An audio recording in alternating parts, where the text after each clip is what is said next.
যখন একটি শান্ত দিঘির জলে পাথর ছোঁড়া হয়, তখন তার জলস্তর তরঙ্গে ভরে যায়, আর গভীরে কি আছে তা দেখা যায় না। কিন্তু যখনই তাকে কিছু মুহূর্তের জন্য একা ছেড়ে দেওয়া হয়, জল পুনরায় শান্ত হয়ে যায় আর সবকিছু স্পষ্ট দেখতে পাওয়া যায়। আপনার মন ঠিক এমনই, যখন সে একান্ত লাভ করে, তখন সবকিছু স্পষ্ট, স্থির আর শান্ত রূপে প্রখর হয়ে ওঠে। একান্ত হলো সেই স্থান যেখানে আপনি শুধু সংসার নয়, নিজেকেও অর্জন করেন।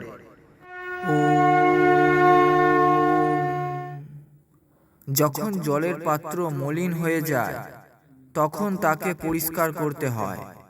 মলিন জল বাইরে ফেলে দিয়ে নতুন জল ভরতে হয়। কিন্তু যদি সেই পাত্র ভেঙে যায়, তখন তাকে জোড়া লাগানো অসম্ভব হয়ে যায়। এটাই পার্থক্য অনুচিত কর্ম আর অনুচিত ধারণার মধ্যে। অনুচিত কর্ম যদি হয়, তাহলে তা শোধরানো যায়, কিন্তু যদি মনের মধ্যে ধারণাই অনুচিত হয়, তখন এমন রোগের কোনো সমাধান নেই। সেই জন্য কর্মের চেয়ে অধিক আপনি আপনার মানসিকতায় মনোযোগ দিন। কখনো জাঁতা দেখেছেন?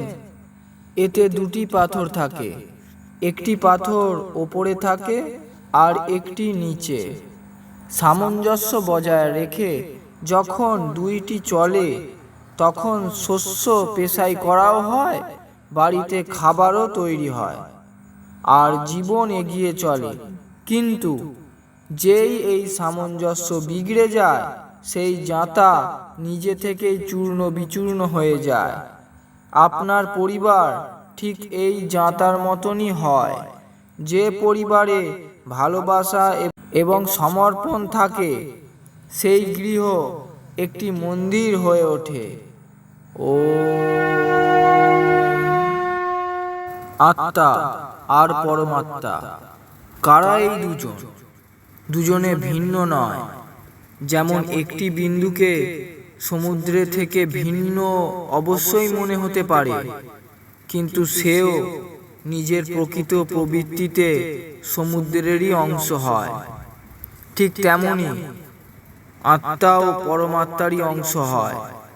যেমন যখন বাহ্যিক পৃথিবীর মোহ, মায়া আর অহংকারের ঊর্ধ্বে ওঠা যায়, যে মুহূর্তে আত্মার জ্ঞান অর্জিত হয়, পরমাত্মার উপস্থিতি স্বয়ং অনুভূত হয়। প্রয়োজন হলো কেবল নিজের অন্তরকে চেনা, যেখানে ব্যক্তি অহং থেকে মুক্তি পেয়ে ওমে বিলীন হয়ে যায়।